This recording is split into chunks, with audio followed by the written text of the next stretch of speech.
there was cameras around me or you or Jess all day long, Sure. at the end of the day, there would be a memory card full of hilariously stupid looking pictures, right? Always. And hilariously stupid comments. Exactly. Right. And so I totally get that. And I think on one hand, there is enough about this guy to criticize significantly, um, to just ignore this kind of stuff.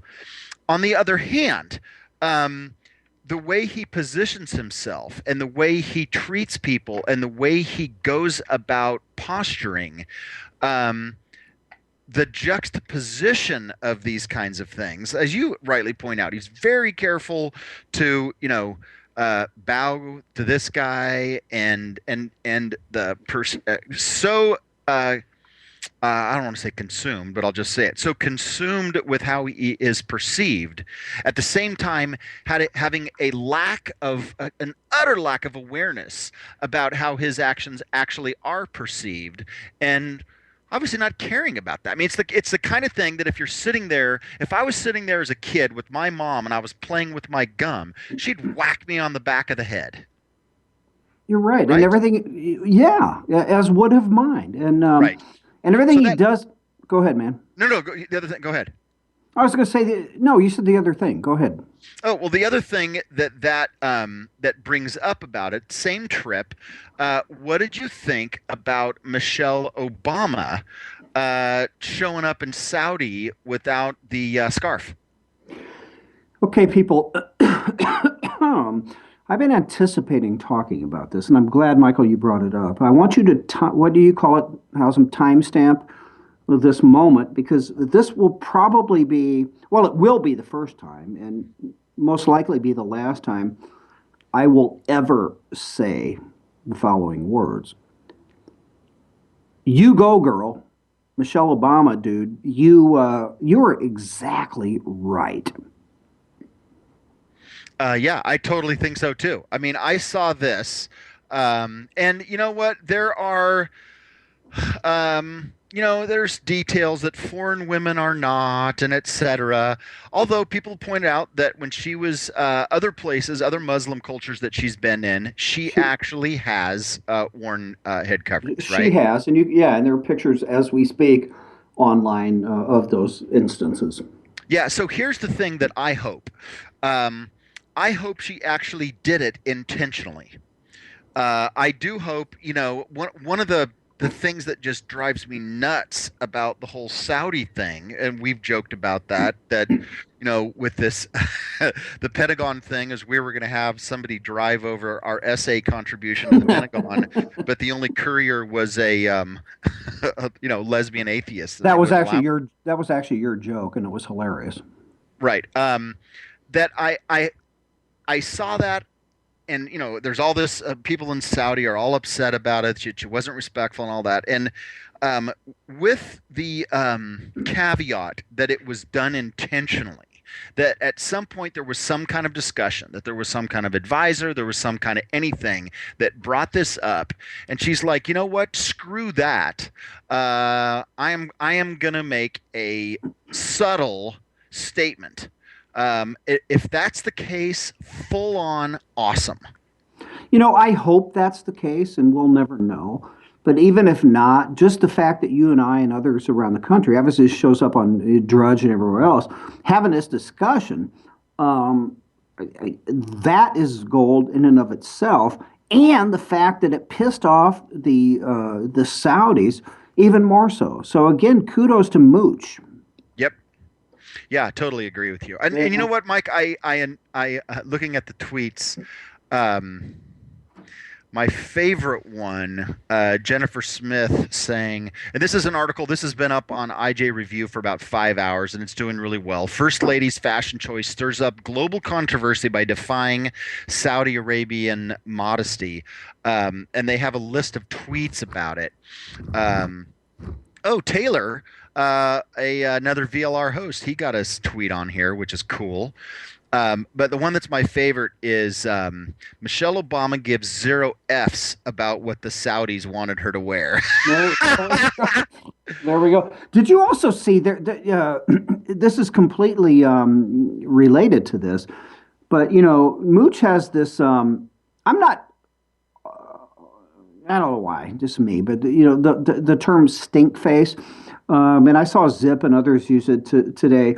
But while she was wearing what she was wearing, the blue dress, that was not to be worn. She should have worn black. And then not only, again, not wearing a scarf, there are multiple images out there of her with the, again, the quote, stink face during the whole ceremonial routine. So, like, I don't know about that. Maybe she shouldn't have done that. And I don't know nor care what she was doing it about.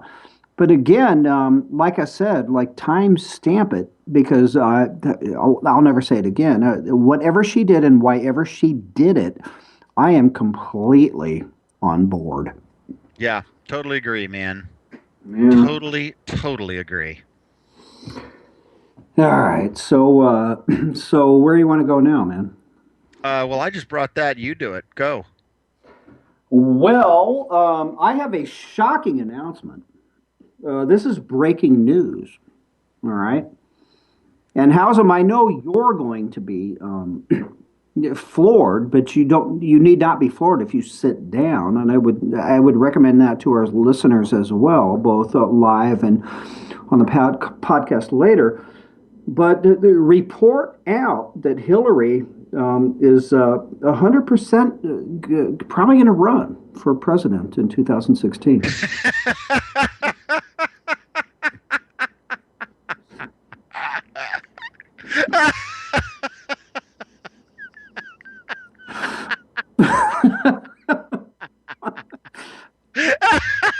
Try to contain yourself. I know you're shocked, but as you continue. Oh, you take it.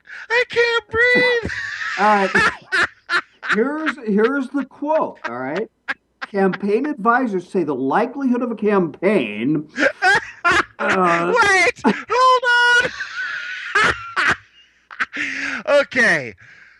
Oh my God. Okay. Have you regained yourself? Oh yeah. Okay. Go ahead. Advisors. I mean, this is sources close to Hillary, her election team. This is from Politico, reporting that the former First Lady, Secretary of State, is going to officially announce her 2016 campaign in April, just over the end of 2015's first quarter. Not sure why that matters. And they're saying, I've been reading this, by the way, along the way as well. Her first fundraising report is expected to be a blockbuster.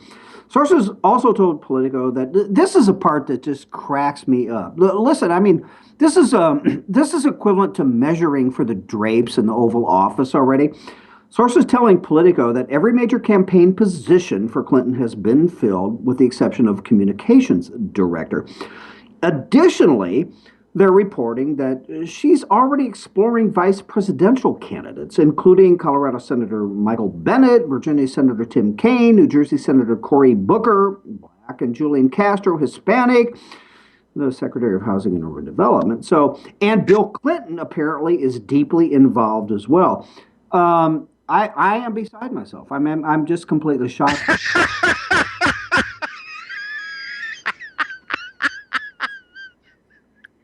I don't know why that's so funny.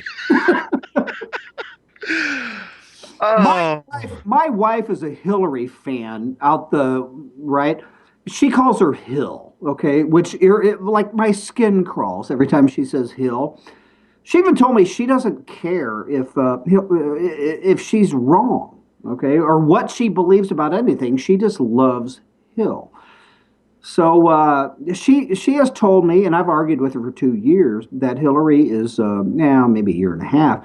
And Hillary, of course, she's going to run. I think she may still not, and I've told you this before. I think she may still not necessarily win the nomination, and she may. I mean, this may be the final coronation of her, at least as Democrat candidate. But has there really been any doubt? I mean, I don't know. Hillary.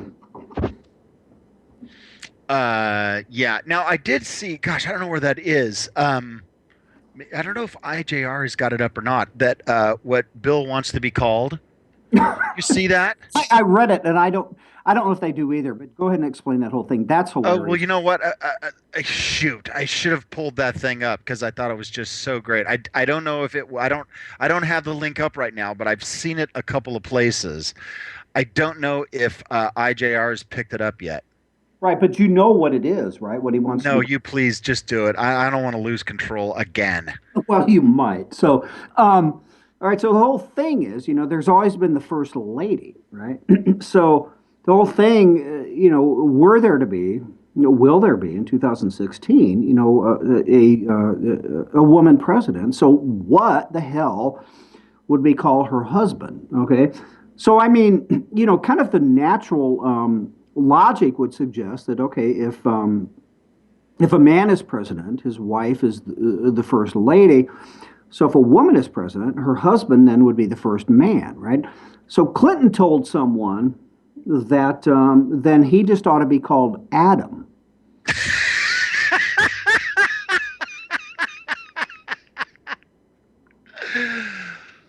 Don't you just don't you just love Bill Clinton? And I'm being serious. I mean, listen, I don't agree with a whole lot of what he believed in and agrees now, or believes now as it relates to his politics. I do respect him as a politician and how he did read the tea leaves after he got his ass handed him. Handed to him in the Republican Revolution that brought Newt Gingrich into speakership because he got that and he moved, he moved to the center somewhat and governed where Obama does not. But in setting aside the whole Oval Office thing and everything else, I just kind of respect that dude a little bit. I don't know. No, it's not respect. I don't know what I think about Bill Clinton, but I thought that was pretty funny. Oh yeah, it's just too delicious, man. I'm the link that I'm going to put up on the site is from MSNBC, and their starting sentence is "Bubba is so 1996." And here's really the funny part about it. When you think about it, right? I mean, there's just stuff coming out as we speak about his recent philanderings. Well, no, let me take that back. The dude that was I forget his name, who billionaire, zillionaire, multimillionaire, whatever. The underage girls, well, no, let's don't go even that far. Underage girls, but did like orgies at his place and everything. And Obama had like 20 phone numbers from him. I'm sorry, Clinton had 20 phone numbers from him, right? Do you remember that? Yes, right. This guy is Teflon. The Democrats love him to death, and he can do whatever. But can't you just picture him? Listen, I guarantee you, if she runs and wins the nomination and then ultimately wins the White House, there will be Saturday Night Live skits of him when she's overseas, like wandering the White House halls and or things he's going to be thinking about, like, oh God, she's out of the country. I can't do it, but she's out of the country for a week and a half. I could have so much fun. That's going to happen. Oh my gosh. I mean, I can write this. So there's Bill sitting at the desk. He picks up the phone, presses the button. You've got on the other end, you got the Secret Service like, yeah, how's Bill? What time does she get in? When do we expect her back? Yeah, Oh, no yeah. reason. I'm just asking. I'm just wondering. Now listen, I'm gonna need another 20, 30 minutes. Can you just maybe drive her around town for a little bit before you break up? Oh, No, that's gonna. I mean, it's gonna be Saturday. I don't. We're on this word gold. I don't know if you or Jessica said it first this week, but that will be Saturday Night Live gold, man. oh my gosh. Just amazing. All right, get us out of. Amazing, amazing. All right, folks. Well, you have been listening to Mike Miller talk, and you've been listening to me, Michael Hausum, laugh. We Another 30 minutes right after this news break. I believe, according to my count, we've got 19 different things to talk about. Plus your phone calls if you'd like at 412-567-6879. We certainly appreciate your listening and in some cases just indulging. We will be right.